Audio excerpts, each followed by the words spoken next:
Hormat Bapak Pujiarto selaku dosen pengampu mata kuliah Akuntansi Keuangan Lanjutan 1. Di sini kami dari kelompok 3 akan menjelaskan mengenai hasil diskusi kami tentang akuisisi PT Tuban Petrochemical Industry oleh PT Pertamina. Kelompok kami beranggotakan Faizal Ardiansyah, yaitu saya sendiri, kemudian ada Muhammad Taufan Akbar Farudin, kemudian ada Novendra Alfian Ramadhanu, kemudian ada Wildan Khairon, dan juga Zain Amiru Bani Rahmat.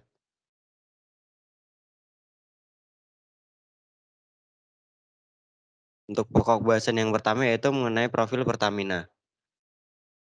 Nah, untuk sejarah singkat dari Pertamina itu sendiri, pada tahun 1957, Pertamina yaitu berdiri pada tanggal 10 Desember tahun 1957 dengan nama PT Perusahaan Minyak Nasional yang disingkat Permina. Kemudian pada tahun 2003, perusahaan berganti nama menjadi PT Pertamina Persero melalui PP nomor 31 tahun 2003 tanggal 18 Juni tahun 2003. Kemudian tahun 2011, PT Pertamina menetapkan visi yaitu menjadi perusahaan energi nasional kelas dunia. Lalu pada tahun 2020, Pertamina berkembang pesat dengan membawai 6 subholding yaitu upstream subholding, kemudian ada gas subholding, lalu ada refinery dan juga petrochemical subholding, lalu ada power dan NRE subholding, lalu ada komersial dan trading subholding, serta subholding di bidang integrated marine logistik. Nah, kemudian ada jajaran direksi dan juga komisaris dari PT Pertamina. Untuk komisaris utama yaitu Bapak Basuki Cahayapurnama dan juga untuk direktur utama yaitu Ibu Nikel Widiawati.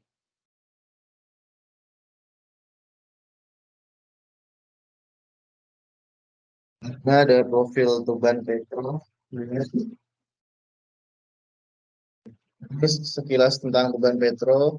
PT Tuban Petrochemical Industri atau PT Tuban Petro adalah perusahaan petrokimia integritas yang berlokasi di Kabupaten Tuban, Jawa Timur. Perusahaan ini didirikan pada tahun 2009 oleh konsorsium PT Pertamina atau Persero, PT Astra International Tbk, dan PT Pupuk Indonesia Persero.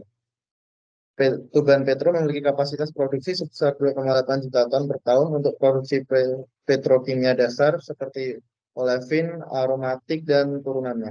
Produk-produk tersebut digunakan sebagai bahan baku berbagai industri seperti plastik, tekstil, dan elektronik.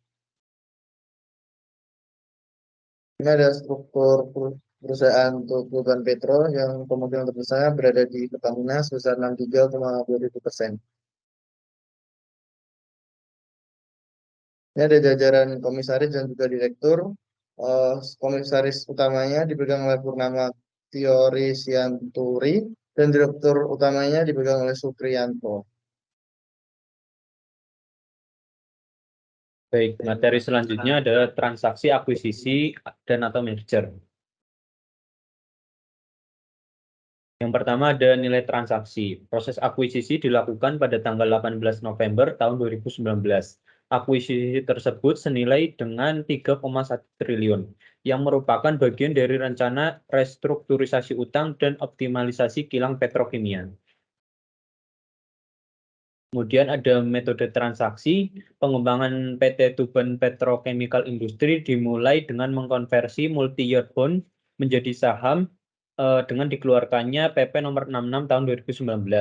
Proses akuisisi merupakan tindak lanjut dari Head of Agreement antara Kemenq dan juga Pertamina, serta implementasi PP nomor 66 tahun 2019.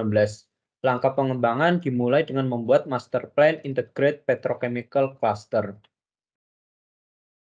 Dan yang terakhir ada aspek keuangan. Berdasarkan perjanjian, PT Pertamina membeli 190.372 lembar saham yang mewakili 51% kepemilikan terhadap PT Tuban Petrochemical Industry. Pembelian saham tidak mengakibatkan terjadinya perubahan pengendalian yang menyebabkan pengambil alihan perseroan sesuai Undang-Undang Nomor 40 Tahun 2007.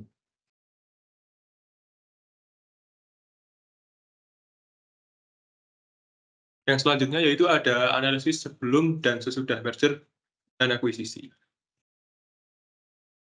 Nah, di sini bisa kita lihat analisis kinerja keuangan sebelum dan sesudah merger dan akuisisi. Di tabel yang kiri ini ada data laporan laba rugi PT Pertamina tahun 2018 sampai 2020. Dan yang di sebelah kanan ini ada data laporan posisi keuangan PT Pertamina tahun 2018 sampai 2020.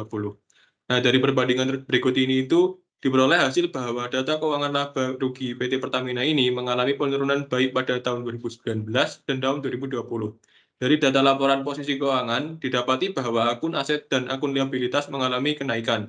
Namun pada akun ekuitas mengalami fluktuasi, yaitu kenaikan pada tahun 2019 dan penurunan pada tahun 2020 yang mungkin diakibatkan adanya pandemi COVID-19.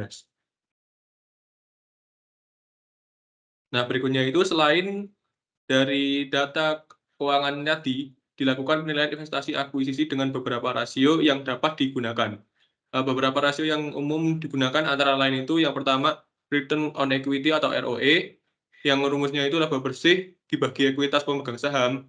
Yang kedua itu yaitu return on asset atau ROA, yang rumusnya itu laba bersih dibagi total aset. Dan yang terakhir ada debt to equity ratio atau DER, yang rumusnya itu ada total liabilitas dibagi total ekuitas. Nah, berikut ini ada penilaian investasi akuisisi PT Pertamina tahun 2018 sampai 2020. Dari analisis tersebut itu diperoleh hasil bahwa PT Pertamina mengalami penurunan kinerja perusahaan dalam menghasilkan keuntungan bagi pemegang saham dan dalam menghasilkan laba dari aset yang dimilikinya. Hal tersebut disebabkan oleh penurunan nilai ROE dan ROA selama tahun 2018 sampai 2020. Selain itu, PT Pertamina juga mengalami penurunan kinerja perusahaan dalam memperoleh modal daripada kewajiban. Hal tersebut disebabkan oleh kenaikan nilai DER selama tahun 2018 sampai 2020.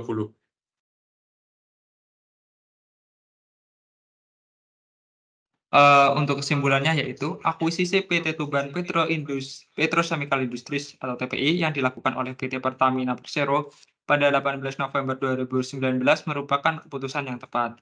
Hal itu disebabkan oleh keterkaitan kedua perusahaan tersebut sehingga mampu mendorong kegiatan produksinya.